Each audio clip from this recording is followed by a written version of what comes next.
This is a raw life, could only lead to no life. This is a raw life, could only lead to no life. Let me break it down. Hustling on the street corners, late nights, always on edge. No one really cares about you. Fake friends, fake people all around you. Welcome again, episode 2 to TheC1Sho. Show!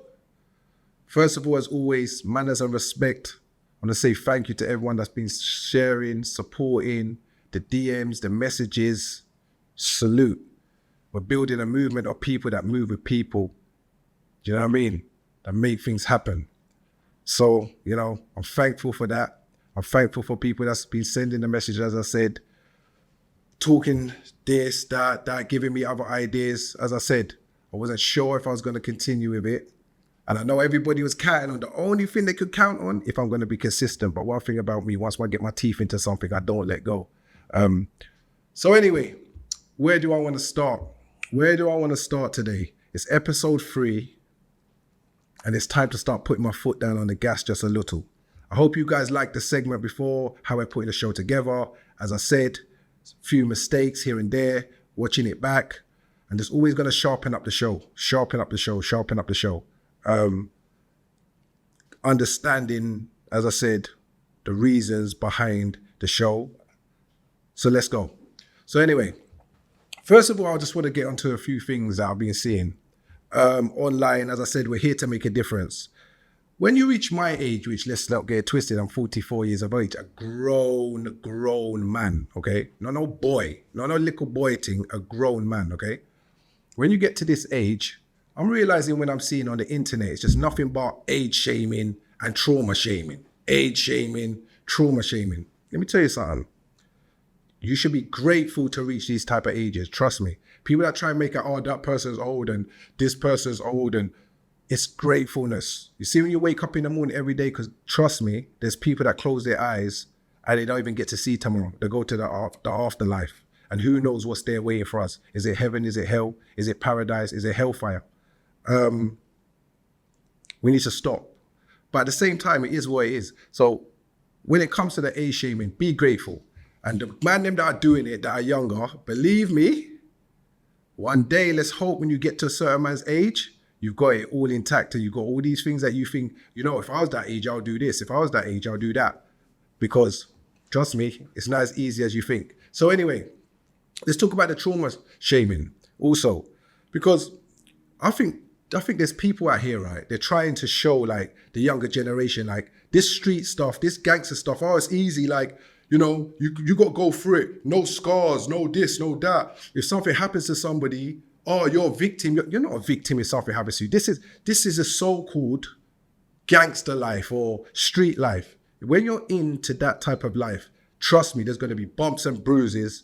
There's going to be stabs. There's going to be slaps. For instance, I don't want to bring things up, but I have to because I'm trying to teach the younger generation. I hear people saying, oh, sprays this, sprays that. Spray will tell you himself. He lived his life as a gangster, as a man realer than most. You can't have those titles and be untouched. How? You're going to get stabbed. You're going to get rushed. You're going to get beat up. You're going to get all types. And guess what we call that when in the end of it, you're still standing? We call that survival. We don't call that weakness. We don't call that victim. If that happened to a man, he got stabbed up bare times and he's still alive, he's a survivor. Trust me. A big difference when people try to act like victims. These are, where I come from, these are battle scars. You take up your top, that's battle scars. You wear your battle scars with a badge of honor. So I keep telling Spray that when we have those conversations, don't let people try and mimic you or talk about your trauma or what's happened to you and trigger you on the back of your battle scars. That's who makes you today. And I'm not saying that you need to have these battle scars. And as for people, oh, go and get your get back, go and do this, go and do that. Disrespect has no expiry date. Disrespect has no expiry date. Whether you want to do it today, tomorrow, or don't do it at all. You can kill people with success as well. But people will push you, oh, go and do something. Look at Lil Durk. Oh, go and do something. Go and do something. You got to do something. Oh, he shouldn't have done that, man. He had his career. Or the spray run out tomorrow and got a life says, oh, he shouldn't have done that, man. He had a podcast. He was doing well. Don't play to the crowd, man. As I keep saying, don't play by the crowd. Just keep it moving. Just stop. Just stop all that. Oh, if this happened, or even Clue, right? I see a video what man put out about Clue, whatever, all right? What do you mean? It's prison. You get punched up, you get rushed. Man try cut you in jail, man try throw hot water on you. That don't mean nothing. You might have to get thump up and run down the road and come back, run off and go in your cell and come back the next morning, put something in a sock or sharpen up your, whatever it needs to be. So why I say this, okay, why I'm telling you guys this, I'm more telling for the next generation. Don't be fooled that you're going to go through this life trying to do this gangster thing and be untouched and nothing's going to reach you. And no, there's going to be bare bumps and bruises and stabbings and slicing and black eye, all of that, hurt, pain. Don't make these guys fool you and try and point out certain other individuals that have been through this lifestyle and have battle scars and try and make out like, if you get in those situations, you're a victim, you got to run out and commit suicide, basically. Be a suicide bomber. Your whole life, one thing happens to you, suicide bomber. As I said, there's type thing as karma. Anyway, we're going to push that to the side. And we're going to move on from that. But that's just what I feel in regards to trying to paint a picture that you can live a certain lifestyle and be really the most and be whatever you need to be and nothing can happen to you. Wear your battle scars with honor, like a badge of honor.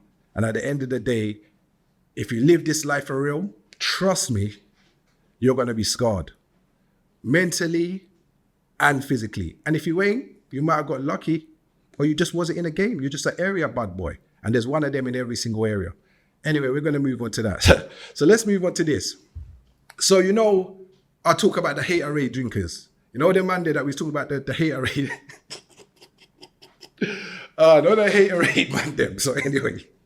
You know the man that gossip. You know the man that we say we don't care. We want money. Yeah, those man there that's always gossiping and tell you about this man done this and this man and they got no bread. Anyway, check this. So anyway, so my little brother says to me, yo, see, yeah, there's this guy, he's saying this and that about you. But we don't talk about it. But see, my guys, we laugh about it. We always running joke. We just run joke all day on each other about life in general. We don't find it funny. We find everything funny. Do you know what I mean? Because we're here, we're alive, our kids are doing well. We just laugh. We got dough. So we just laugh, right? So a man shows me a man, right? And he's like, you know what? See, can't come back just talking about SHOOOO. Like, about just come back talking about SHOOOO looking like some R&B star with his greasy hair, with his greasy hair. He can't come back looking like no R&B star. With his greasy foot, Effie's hair. Oh, we're gangsters over here. Oh my God.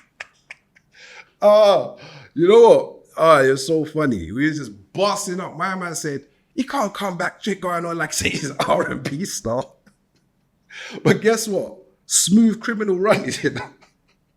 But if this was an R&B thing, you see the man that said that?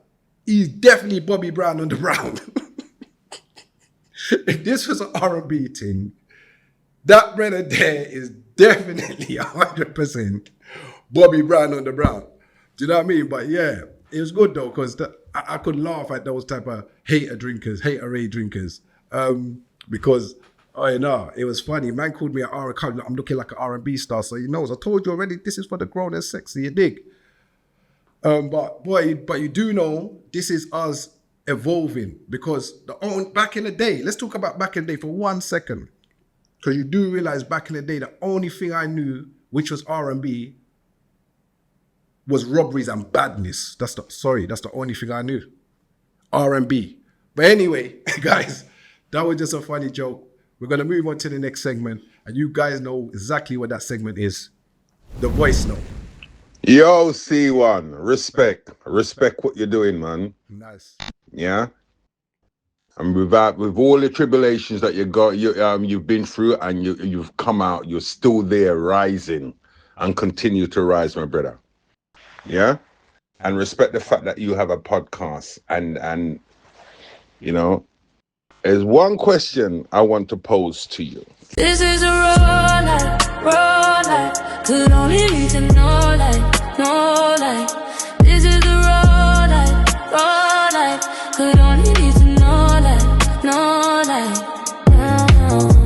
Let me break it down. Hustling on the street corners, late nights, always on edge. No one really cares about you. Fake friends, fake people all around.